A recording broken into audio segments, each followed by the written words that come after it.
Dinner in hell, man! Oh my god, it's like exhilarating. I feel exhilarated. Oh, they sound so goddamn good. It's so nice to be back in the studio. I helped them carry their shit in, man. I feel freaking pumped now. Yeah, you got that Jacked feeling. juice running through you. Gonna be sore tomorrow with freaking drums set. That's a lot of trace up. Huge freaking. I'm just kidding. I'm just talking about the gong. He never hits. Yeah, that 80-pound gong. He never hits it. $80,000. Welcome back for another exciting edition of the Dinner in Hell podcast, the show where two amateur historians talk about the atrocious underbelly of history. I am one of your co-hosts, Brad the Impaler, and with me, as always, Ron Maiden. Indeed, I am. And I am here today before you for our current 81st episode. And this is a special episode because I don't have a clue what the freaking subject is. So, challenge accepted. So, this one's going to be a little bit more like a story even than usual. And that story begins on October 2nd, 1914. A boy is born. His name? Marvel Whiteside Parsons. Okay. Good Samaritan Hospital in Los Angeles. I think this is our first Los Angeles story. Is Really? Well, Charles Manson. Oh, yeah. Never mind. Scrap that. Yeah, Manson. Quintessential LA story. What the hell am I thinking? And Gene Simmons. I'm just kidding. We'll get to him. I'm sure there's something dark in that closet. So his parents being one Ruth Virginia Whiteside and Marvel H. Parsons, they'd moved from LA to Massachusetts in 1913. Family settles in to their downtown LA home. Things weren't super good for too long, though, because pretty early on, Ruth, old Marvel's mom and wife, if you're talking about the other Marvel, got wind of her husband's repeated, and I mean repeated, visits to a local prostitute. God damn it. Yeah, as you can imagine, not kosher with the fam. Yeah. Yeah. Hey, let me say something. Let me stop you. Normally, when we do this show, we right off the get, it'll be like, we're going to do today, we're talking about a famous killer, Charles Manson. Are you going to do that? Or are you going to, because you're talking to the listeners too. Mm-hmm. You're going to surprise everyone? Mm-hmm. All right. Well, they'll know from like is the there an title axe, and stuff. Is there an axe involved? Nope. Okay. I was thinking Lizzie Borden. Like, and they had a baby and they named her Lizzie.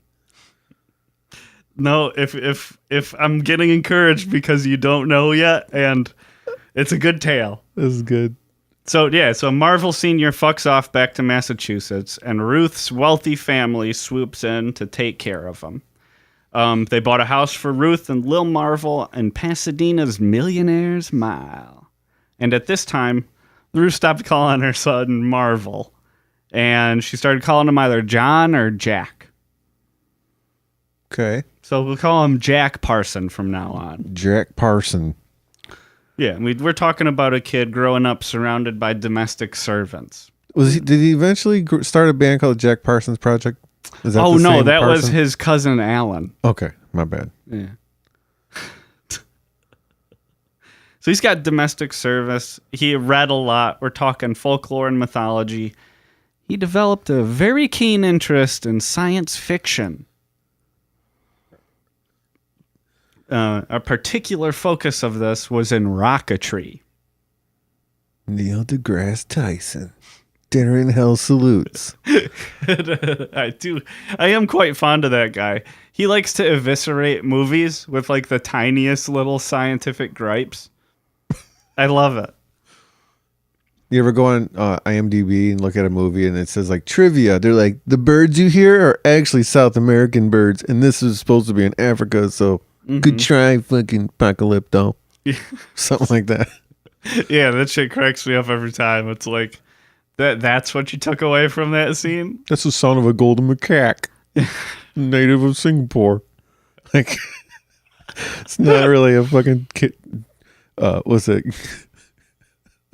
Toucan? Yeah. That's not what a toucan actually sounds like. It was dubbed. Yeah, What? that's like every time Seriously? they show a bald eagle on TV, the noises bald eagles makes are actually like, "Wah!" Or Yeah. like shitty. Yeah.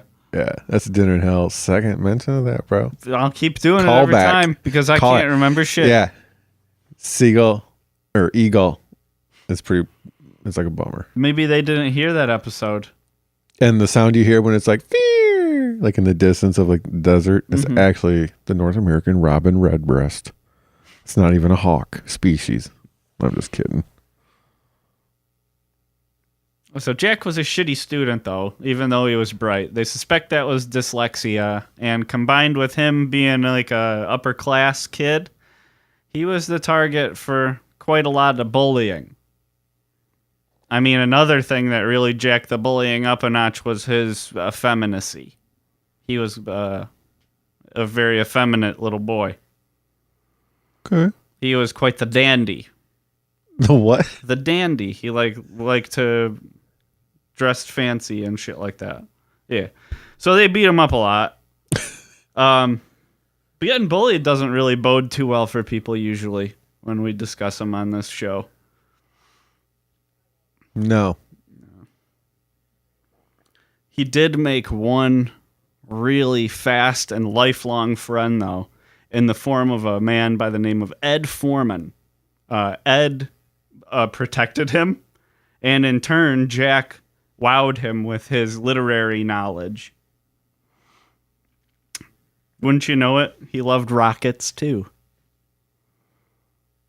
At age 14, 1928, Ed Foreman and Jack Parsons adopt the motto per aspera ad astra, meaning through hardship to the stars. Okay. And they begin their lifelong work of designing and testing rockets. This begins in the Parsons backyard, which was described as scorched in places and full of craters. Yeah, I'm sure he was popular among his millionaire's mile neighbors. Have you ever seen that video on Vice of like Chief Keef's house, the rapper? He lives in like a really, like it looks like a John Hughes movie. They describe it as in the Vice film, which is accurate. Like the neighborhoods? Yeah, like a really up, like if you're from around here, like West Bloomfield kind of atmosphere. Yeah. Maybe Grosse Pointe. Yeah.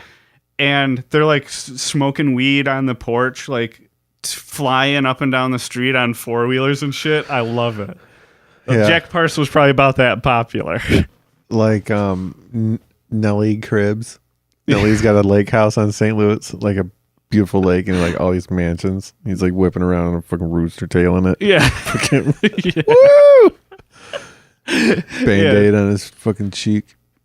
Yeah, now imagine that kind of like, but in the form of lots of explosions. Party at Jack's.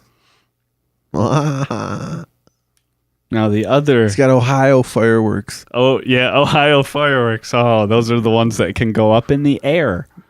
Michigan people know all about going to Ohio to get to the wishing well. Bottle Get some rockets. illegal fireworks. Roman candles. Yeah. So it was also around 1928 that Jack Parsons decided to develop an interest in occultism and black magic. He later stated that he had conducted a ritual in his bedroom in an attempt to summon the devil. He believed that to some degree he had succeeded, and he put the interest in black magic away for now. Does he become Anton LaVey?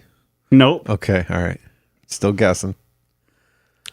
A little bit closer though. Okay. He still couldn't get it together in school though, so his mom sent him off to a military school. He didn't have a great time there. He hated it. Oh, fuck. However, it didn't last very long. He was expelled for blowing up all of the toilets in the school. That sounds good. This is getting good. That sounds awesome. I just threw an M80 in a freaking toilet, bro, and blew the shit out of it. To all, third floor. To all of them. He did it to all of them. Freshman bathroom. Well, the next year wasn't so good for the family, though, as the Great Depression began and took a toll on the family fortune.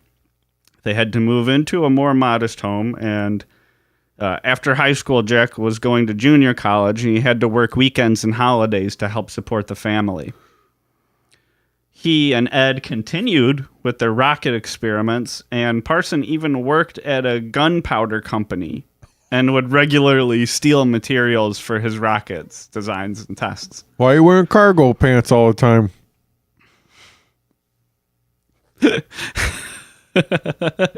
Why are your legs all stiff while you're walking? Why don't you ever smoke? You seem to always smoke, but I don't. After work, you never light up. I don't think I've seen you come in. I saw you with 2 empty backpacks earlier, Yeah. and now you have 4 backpacks on. It's funny. TNT barrel. What are you rolling that? This is a keg of beer. During this period of time, he also began to correspond with several prominent rocket scientists, including among those one Werner von Braun.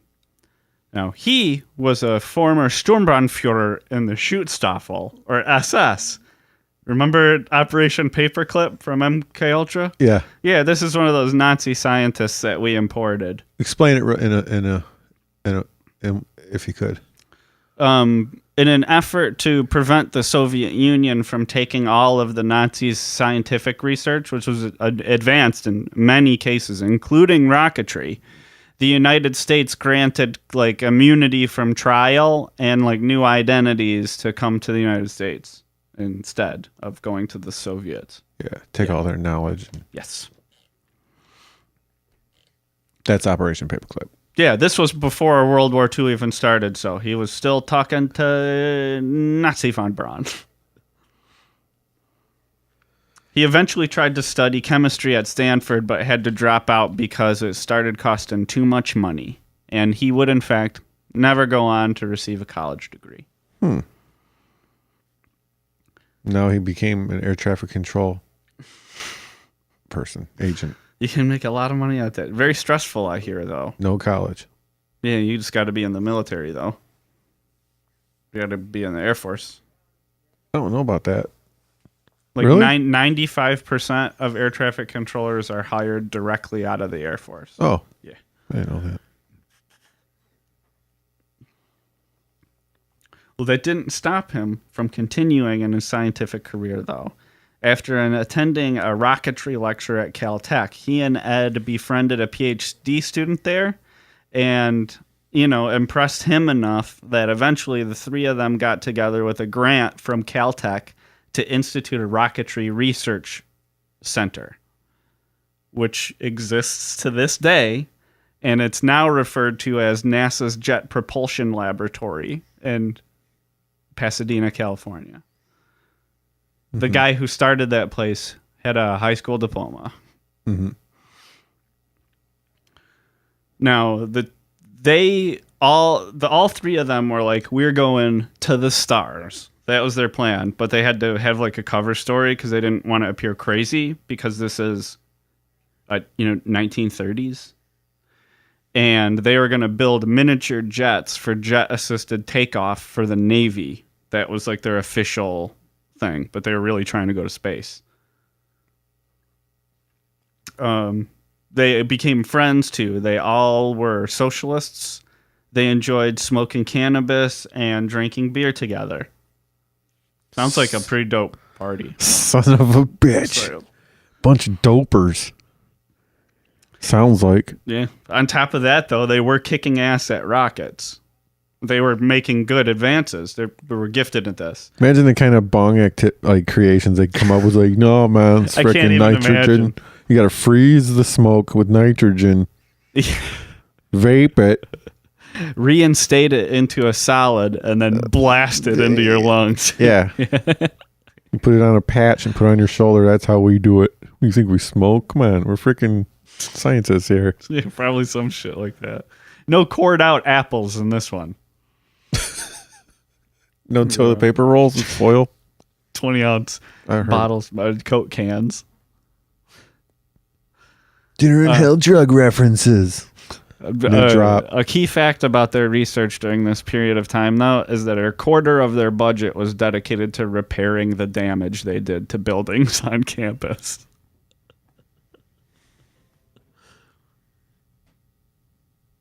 What was that?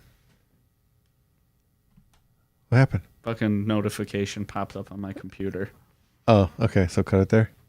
All right. So have you told me what this is yet? Because I haven't felt like I've reacted to what it is yet. You've got the whole setup. You know what's going on. Trust me, when it starts turning, you're not going to miss it. I'm very encouraged with how this is going so far. I think the payoff will be worth it. I really do. Okay. Yeah.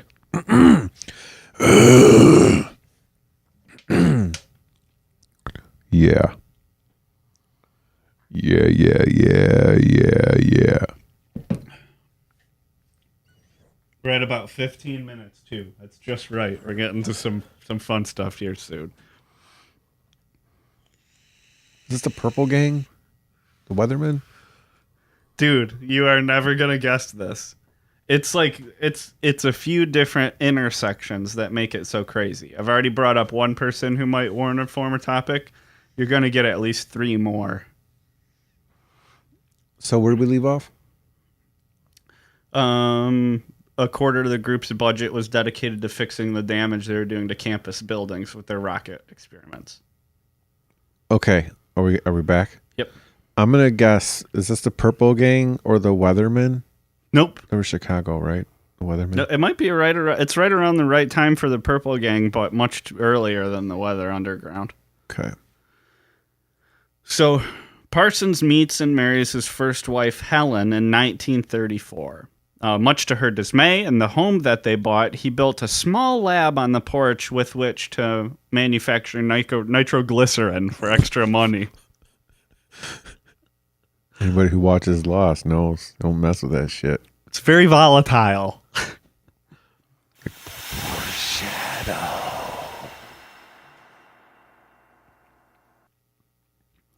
In 1939, a brother and sister who had befriended Helen and Jack took them to witness their first Gnostic Mass in the Church of Telema. In attendance at this Gnostic Mass, in fact, were also John Carradine, the father of actor David Carradine. Yes, and if you watch Dexter, did you watch all Dexter? Mm-hmm. Do you remember when his sister started dating the FBI guy, the retired FBI guy? Yeah. He was David Carradine's brother. Oh, yeah. Yeah. Now, the Church of Telema and its associated order, the Ordo Templi Orientis, was founded by, quote-unquote, the wickedest man in the world, Aleister Crowley. Mr. Crowley, Down, down, down, in your head. Mr. Crowley. Fucking, that's a great tune. Oh, that was Ozzy, guys. Look it up, Mr. Crowley. Mm-hmm. Oh, yeah. So Aleister Crowley would also go on to become Parsons' personal spiritual mentor. He's best friends with the wickedest man in the world, and he's the rocket scientist. Okay. Juicy. Juice is starting to dribble out the side. Poked it with the thermometer. My bad. Yeah, no. Should have waited. One of the key things which they participated in that night was part of the Gnostic Mass, which is called the Eating the Cake of Light, which is a cake that is prepared with one of the primary ingredients being menstrual blood. Oh, this is really getting, it's making me hungry. Mm-hmm. Go for some blood sausage right now. Ooh, some liver. Some black pudding. What is that soup? Mexican soup with blood. What is it called? I can't remember. What's gazpacho? What is that? That's like cold tomato soup. Okay. I can't remember what it's called. I've heard of it before though. Yeah. Tweet at us. Remind us. Yeah. At Dinner and Hell Pod. Por favor. Now, Helen and Jack eventually bought a mansion, and they turned that into a new Thelemic church called the Agape Lodge.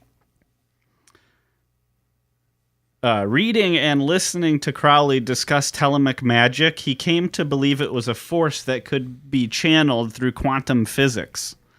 That's how he was able to unify science and magic. I heard the Agape Lodge was known for its wide open layout. It's arms wide open. You say agape? How are you saying it? Agape. Oh, I thought you said agape. So I'm imagining this wide open, spacious entryway. Again, I'm not going to say you're on the wrong track. Yeah, you're on the right track with that too. Absolutely. He was known for his personal eccentricities, such as greeting guests at the front door with a huge pet snake around his neck. For some reason, even though he was raking in kind of money around this time. Is this Larry Flint? Nope. He drove around in a beat-up old, like, shitty Pontiac, and he used a mannequin dressed in a tuxedo holding a bucket that he called the Resident, his mailbox. A tuxedo on a mannequin holding a bucket called the Resident that you would put the mailman would put the mail in the bucket. Is this David Blaine? Nope. It's Jack Parsons. You just don't know the story. Okay. Is he a street musician that takes bites out of quarters and then spits them back on a quarter? Is perfect again? No. No, he's not known for that? Okay. No, he's a rocket science and pulling your card out of a sealed beer bottle? He's a rocket science and black magic guy. Oh, that's his... Yes.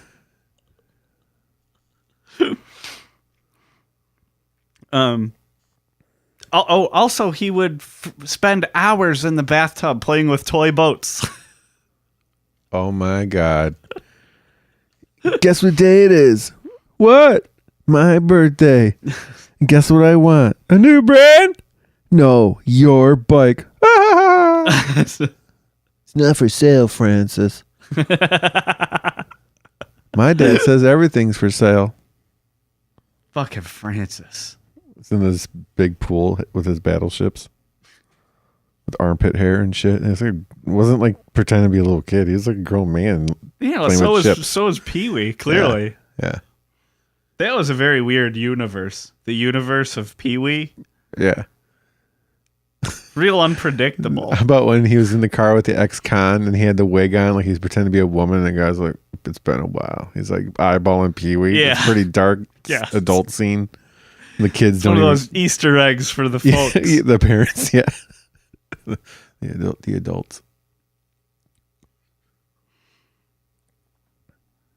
Around this time, very lucrative contracts with the Navy gave Parsons more ability to travel the country and get further connections, both in society and the OTO.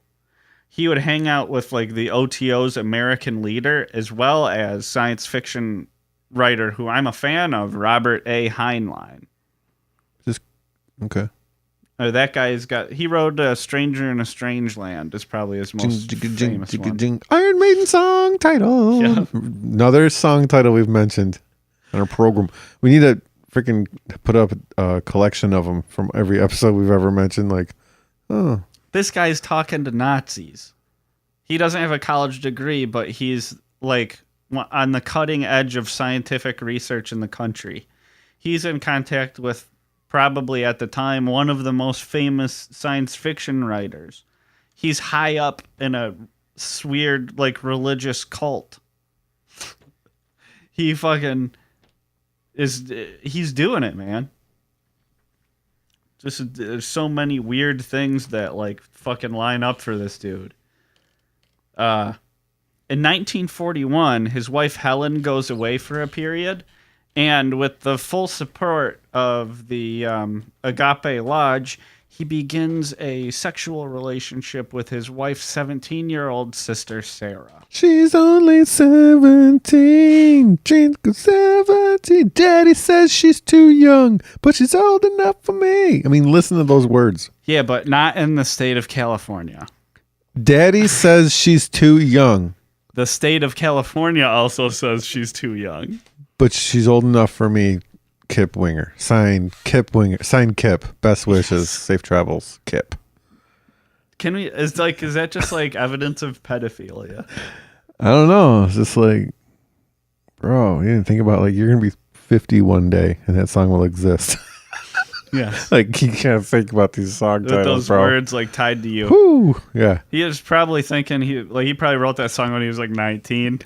Yeah. Yeah. He was like 18 and a half. Yeah. This song's gonna be awesome forever. Yes. Kip, or the band is Winger and the song is 17. Mm-hmm. That's your, go on a little journey when you're in the bathroom. Look that one up. Mm-hmm. It's a good point. Now, so when Helen gets back from her trip, though, she figures out what's going on, but she's into the OTO thing too. So she just starts a sexual relationship with a church elder. And the four of them then move into the master bedroom of the Agape Lodge together for ritual group sex. He's only 68. Yeah. Mama says he's too old, but he's silver fox to me. Ow. It's a gross song. That's another Winger song. Yeah, he Winger, wrote that when he was 16, oddly enough. People would find the later one much more appealing. Winger's full of surprises. Yeah, and that's all four of them in a weird combination. Also, I should probably point out at this time that this guy has top secret clearance with the United States government. Wow. Yeah. Do your own wow. Wow. Now I think I'm starting to sound more like Yoshi. Wow. Yeah. Freaking banana peel. Red turtle. Yeah. Apart from the constant ritual group sex, they also raised livestock for food.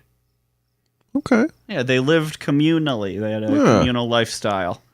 Also, blood sacrifices. Sure. Yeah. Yeah. That's kind of like the two things livestock are for. Oh, got brand new lamb. This is like 7 days old. Ah, bring it in. It's Friday, bro. Yeah, first you get the candles. First you have a blood sacrifice, then you carve yourself off a nice roast, a couple of chops. Don't forget blood cake.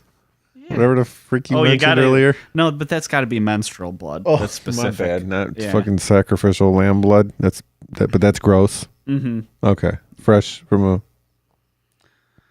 Yeah, all this magic stuff, though, does start to interfere professionally. He's constantly showing up hungover and exhausted from the all-night magic sessions.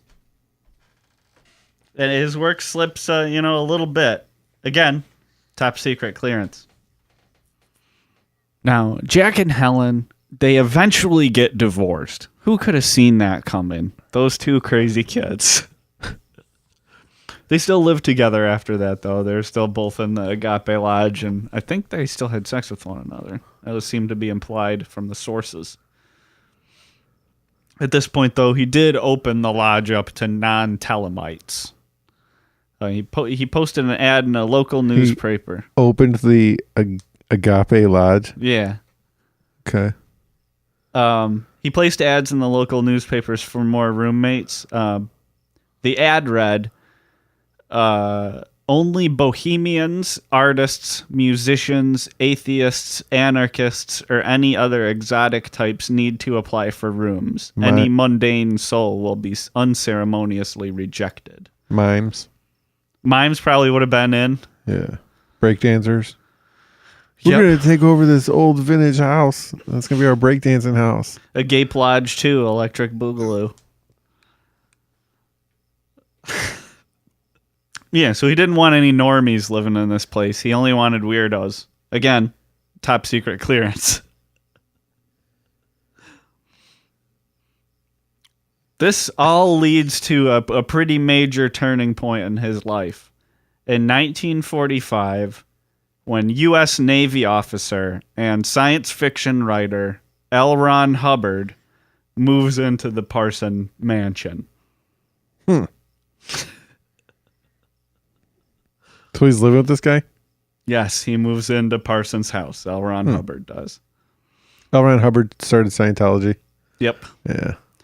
Parson wrote to Aleister Crowley talking about L. Ron Hubbard that he had no formal training in magic, but he has an extraordinary amount of experience and understanding in the field. From some of his experiences, I deduce he is in direct touch with some higher intelligence, possibly his guardian angel. About Elron? Yes. Wow. He is the most telemic person I have ever met, as in complete accord with our own principles. Let me just say it one more time. Top secret government clearance. Holy shit, this dude has a crew. Yes. Ozzy Osbourne's hanging out in the pool. What if there's another song that you haven't heard yet, and it's like, Mr. Hubbard, what went on in that meter? Lord Zeno, why'd you put those souls in the volcano? Oh, yeah, we'll get into Scientology at a later date. That's another episode. We promise more Ozzy songs coming this episode. Hubbard, as Hubs, as I like to call him. Hubsy, old Hubsy. Yeah, Hubs. He's probably going to get his own shit, too. For sure, yeah. Crowley, too.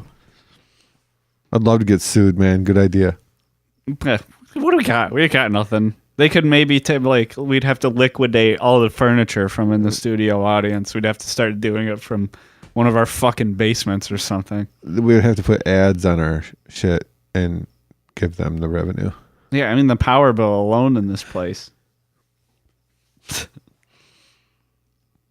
Sarah, though, whom at this point Jack is still involved in a relationship with, falls in love with Elron instead. What? Yeah, at one point Parson writes to Crowley again, Sarah has shifted her sexual affections over to L. Ron Hubbard, but fortunately the three of us remain close friends.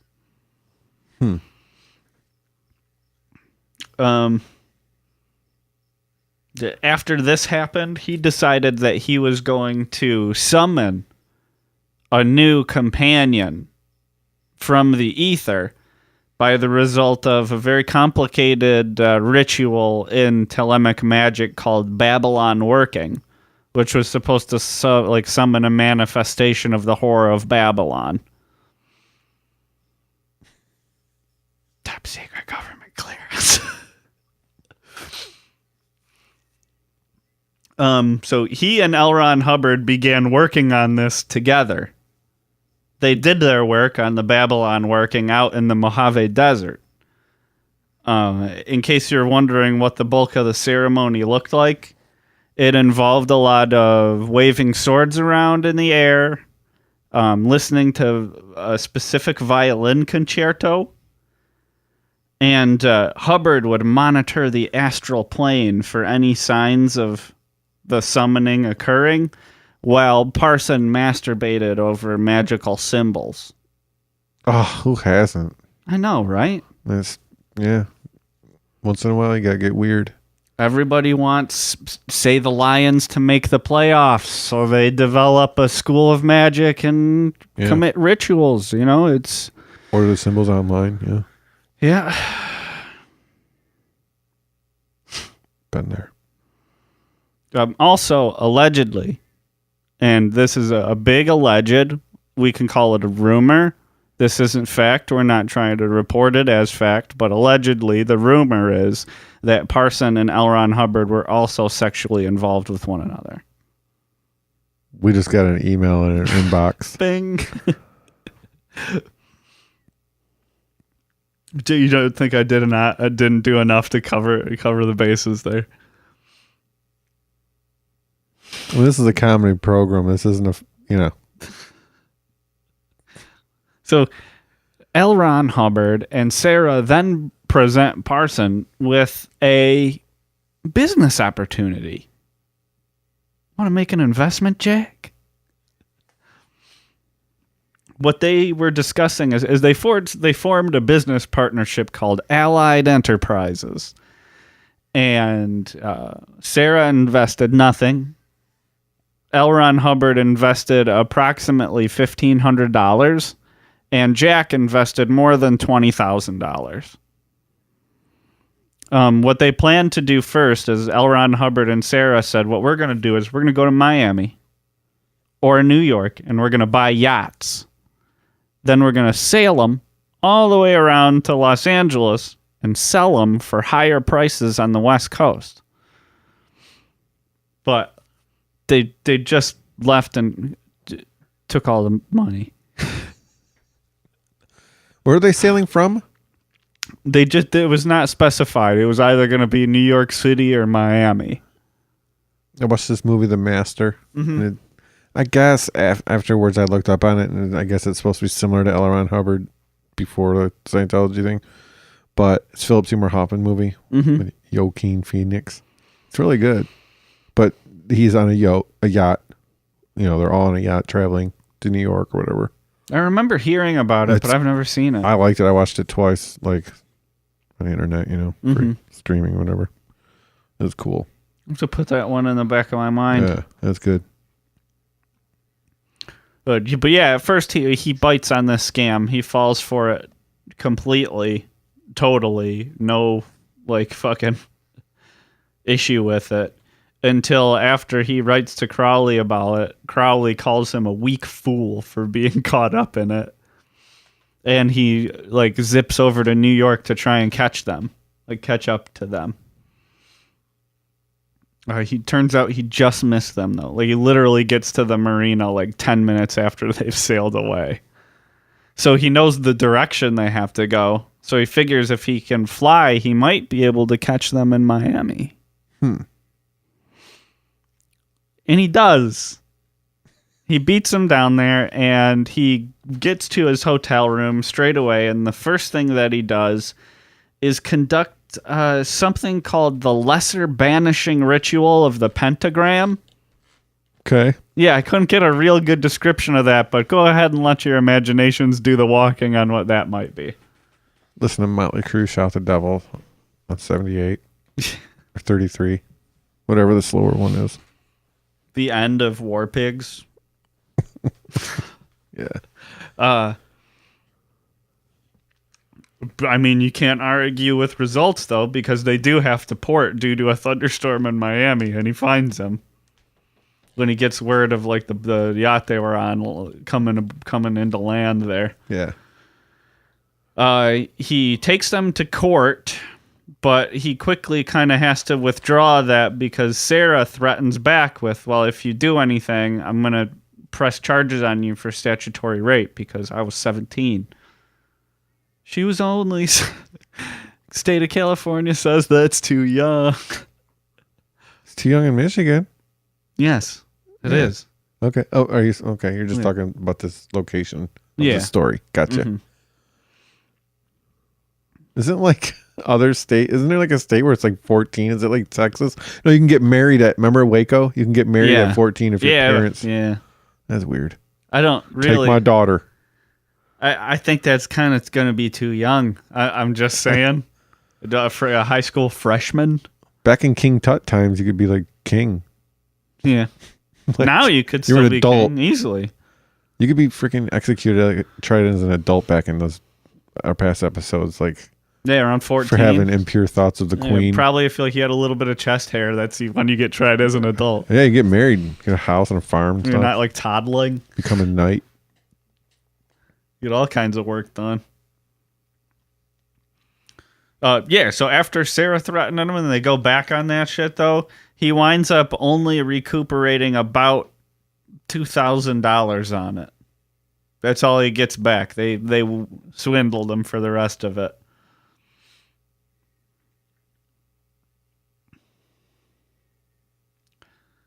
And those two, L. Ron Hubbard and Sarah, together would go on to found both Dianetics and Scientology.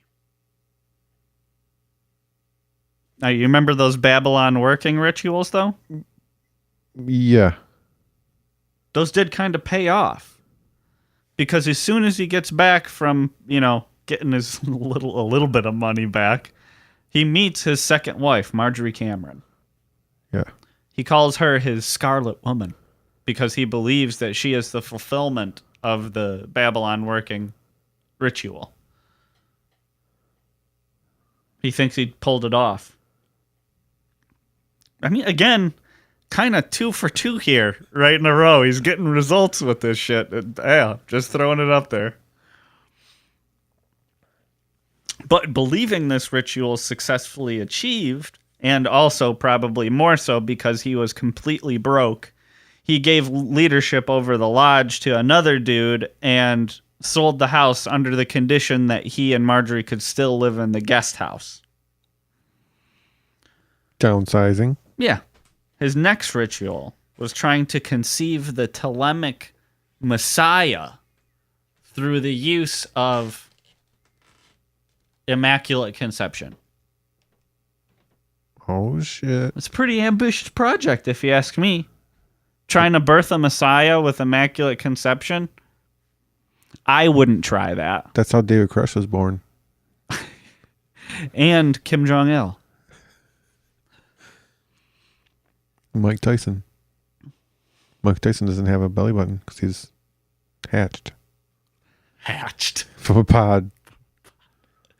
I don't know. I don't know how else you get that kind of hand speed on a heavyweight. He's an animal in his prime. He's incredible. I'll still sometimes pull up him working like a speed bag because people don't credit his precision enough. I pull him up beating up a meat bag like friggin' some of those goons he beat up in like 60 seconds. In like 88 or whatever when he was real young. And he has that tiny, like humble voice at first. He's like, I'm just from the Catskills. Yeah. Before he gets all Don Kinged up. That meme of him holding the 2 pigeons and it says now Kith. Yeah. Oh my God, it's so funny. That spawned a million memes. Oh yeah, for sure. That was the first. Now, the Sunday Times, and I feel like I should include this for our own sake, did publish an article about Hubbard's involvement with the OTO and their occult activities in December of 1969. And in response, the Church of Scientology released an unsubstantiated press statement which said that Hubbard had been sent as an undercover agent by the U.S. Navy to intercept and destroy Parsons' black magic cult and save Sarah from its influence. It's too late. This is 100% believable. And I am on board with what the Church of Scientology is saying in this press statement. The church also stated that Robert A. Heinlein was the clandestine Navy operative who sent Hubbard in to take this mission on. Yeah. So going back, he completed the sale, which was later demolished. And he resigned. And in a letter to Crowley, Parsons stated that he didn't believe that an autocratic organization like the OTO constituted a true and proper medium for the expression and attainment of telema. And again, he puts black magic down for a little while. I'm just going to step away. Yeah, it's like a modest pill habit. I don't know. You'd think if you were into black magic, you'd either be like all the way in or all the way out. You know? Yeah. It wouldn't be this dilly-dallying kind of thing that he does from time to time. He did eventually get his clearance revoked, though. This didn't happen until after he started working for the Israelis. And the U.S.? Yeah. Israel was... They call it spy? Yeah, Israel was created in 1947 or 46, one of those two. But Israel's not very old. It hasn't been around that long. So he was hired to kind of help get them to the jump. People wanted to support Israel when it was founded, so they paid money for him to start getting them how to make explosives. This became a problem, though, because during that period of time, a lot of resistance to Israel was in nature anti-Semitic. So, being a spy for Israel is something that he was then accused of. That's what I figured. Yeah. He did get hired working for Hughes Aviation, ran by famous rich dude and recluse Howard Hughes. Yeah. He may also one day be a future topic of conversation on this show. It'd be cool if we could have Leonardo DiCaprio call in and like talk about the role, you know? In the early 50s, he got back to work for himself. Good old manufacturing at home. He was making explosives and also homebrew absinthe. Have you ever had absinthe? No, I heard it can make you hallucinate. Like the real stuff. In my experience, it's just gross. Yeah. Yes. I think you would have to really get slaughtered off of it to get anywhere near any kind of psychedelic experience. Yeah. But it was like romantic, and I was like a dork in high school, so I was really wanted to get my hands on it. You know what I mean? Yeah. With like a little spoon or whatever. Have you ever like seen it prepared? No, I've just seen like in a bottle, like at the liquor store, like bullshit absinthe. Like, Oh. This is absinthe, man. Yeah, the way you do it is like you have a glass, and then there's a spoon that looks sort of like a wide butter knife. And you set that over the glass, and then you put a sugar cube on top of it, and you pour the absinthe through the sugar cube to dissolve it in there, and then you drink it. If you're in interview for a vampire or whatever. Okay. I imagine most absinthe is obscure, like consumed by people in like wearing a lot of frills and velvet. Are you familiar with the live-action role-playing game Vampire the Masquerade? Mm-mm. It's like people who LARP about being vampires, like fancy pants vampires, sort of is like the universe that it's set in. Yeah. Yeah. I remember it, like when I was a kid was when they were having those like satanic panics. And that was always like, look how terrifying this is. Like terrible. Like it's just dorks. There's nothing dangerous about it. It's just dorks. They found a group of kids playing Dungeons and Dragons in a sewer. You ever heard that one? What? Yeah. To like hide it from their parents or It's something? just somewhere spooky, I guess. I don't know. How could you even see? This Or like, this is the 80s, man. you want to drop dice? Like you sitting in like gray water? What the hell is going on down there? I don't know. Party in the sewer. Yeah. And along with his home manufacturing of explosives and absinthe, he got back into black magic again. You just get back to it. I mean, it's like in Sin City when Benicio del Toro's head is talking, and he's like, "A smoker is a smoker when the chips are down." You remember that part? I didn't see it. Oh, are you fucking kidding me? No. Holy shit, you finally have one that you haven't seen that I've seen. And Yeah. it blows my mind that you haven't seen it. I didn't see one, or there's two, right? We'll forget about the second one. Okay. Yeah, I haven't seen it. Same director as Watchmen? No, it's Robert Rodriguez, the same guy's like Desperado. Dusk Till Dawn. Yeah, I think. Now that I'm saying it out loud, I'm like suddenly less confident in it. Look like an idiot, but I'm pretty sure it was. Tarantino like partnered up with him on it, but I think it was Rodriguez that did it. Yeah, I'm pretty sure. It's very faithful to the comics anyway. It's a very entertaining movie.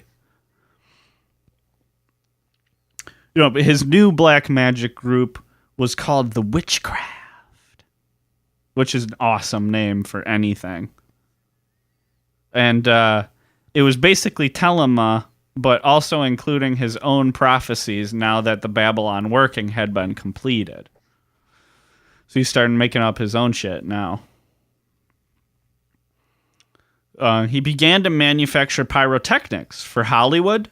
That was kind of the only work he could get. He was blackballed out of the scientific community because he lost his clearance. And June 17th, 1952, Parsons received a rush order of explosives for a film set. An explosion destroyed the lower part of the building, during which Parsons sustained mortal wounds. His right forearm was blown off. His left leg and his left arm and both of his legs were broken, and a hole was torn in the right side of his face. I heard his bill had spun around from the front of his head to the back. And he was all black. Black, yeah. And just his covered in eyes. soot. His eyes were like Blink, blinking. Blink, blink. Like, Something's wrong here. What? yeah, so that didn't go so well. He was found conscious and rushed to the hospital. Unfortunately, he was declared dead 37 minutes after arriving. All of this in his life had taken place. He dies at 37 years old. Holy shit. Yeah. Wow. And again, remember, significant because he founded the Jet Propulsion Laboratory, which is one of the most prestigious scientific facilities in the country now. When his mother, Ruth, was informed of the events, she immediately took a fatal overdose of barbiturates and committed suicide. Damn. Yep, the two were very close. When Marjorie, she learned of her husband's death when she returned from grocery shopping to find her house exploded and her husband dead. Her husband everywhere. I think they were able to get most of them to the hospital. Yeah.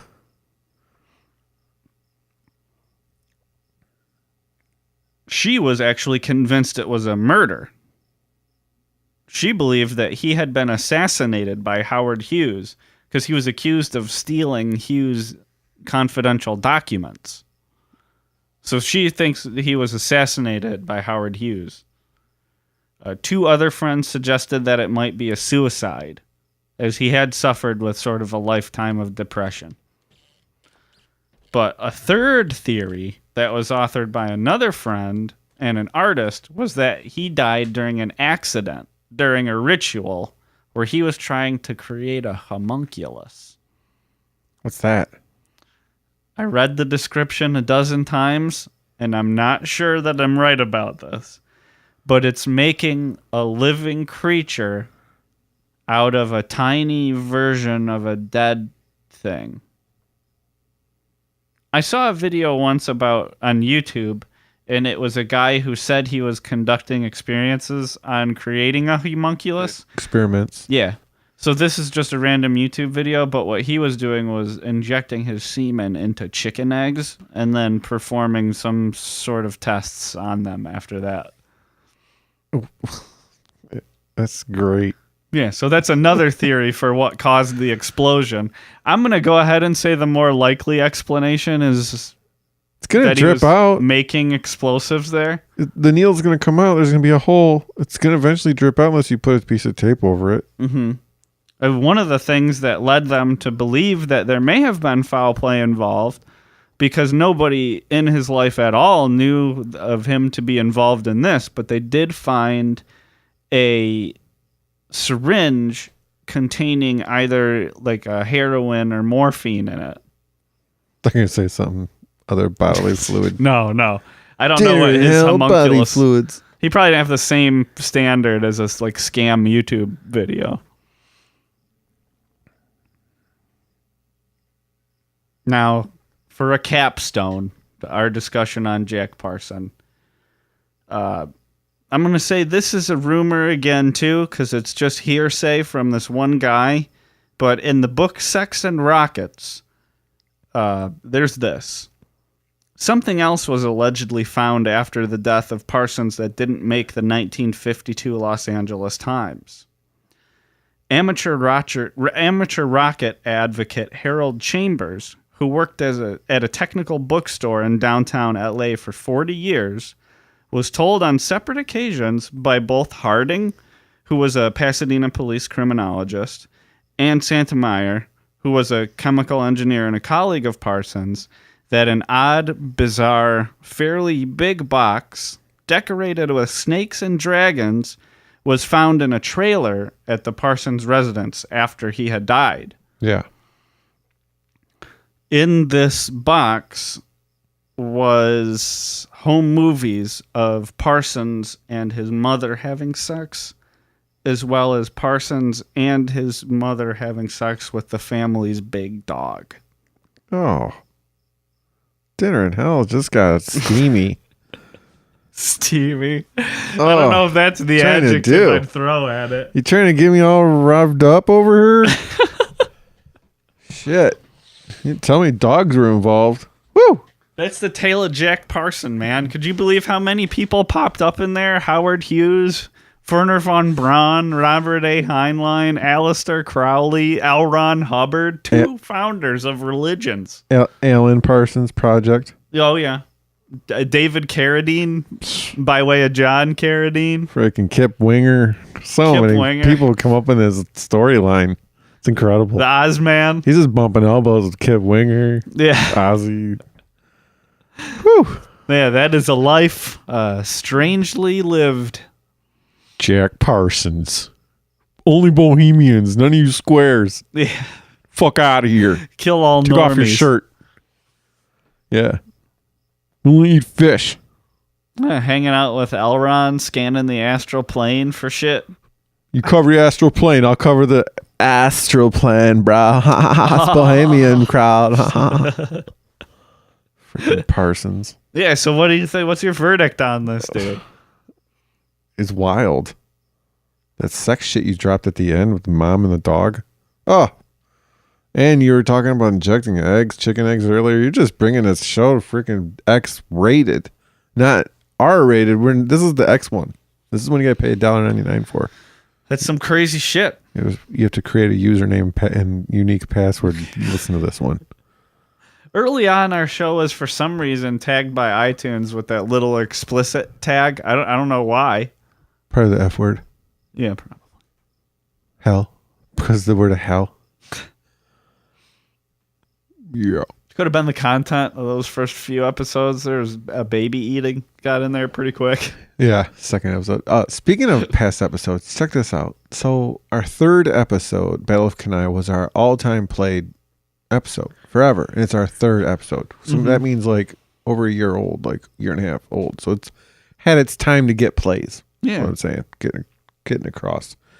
Just recently, after 3 weeks online, our Unabomber episode passed it for most plays. That's insane. That is awesome. Just 3 weeks it took to pass the one that has been most played. Episode for forever. 3. Yeah. So that's great. Thanks if you listen to that one and you're listening to this one. Thanks for the plays. Yeah. Hope you liked it. Yeah, we felt good that week for sure.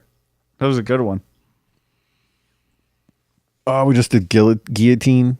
Yeah, that was a fun one too. Freaking dropping heads. Love those execution device episodes. Yeah. Name another one. You said that you on the show on It's the rack guillotine. time. No. On the episode you go, I'll never run out of execution device subjects. Can you name one that we haven't done? I can. There's like a claw that rips off breasts. We haven't done that one where it like hooks on and like whoosh. It's gross. I don't think we will. It's so bad. There is throwing from height. Brazen Bull. Threw him off a cliff. Boom. Did it. Shit. Yeah, we did. Well, I mean, we didn't do the episode on it. It was just a mention. There is... You We know, could probably do a whole nother set on like Spanish Inquisition shit. There's more that we haven't gotten all the way into there. We covered most of it though. execution methods? Yeah, it's like did we do like the Pair of Anguish and shit like that? The Pair of Anguish. I know we didn't I've heard of discuss that. we didn't do discuss that. the stocks yet. Yeah, or the Pair of Anguish. We didn't do that. We didn't discuss why when you're in the stocks you need a friend to watch you all night, keep an eye out for you. Yeah.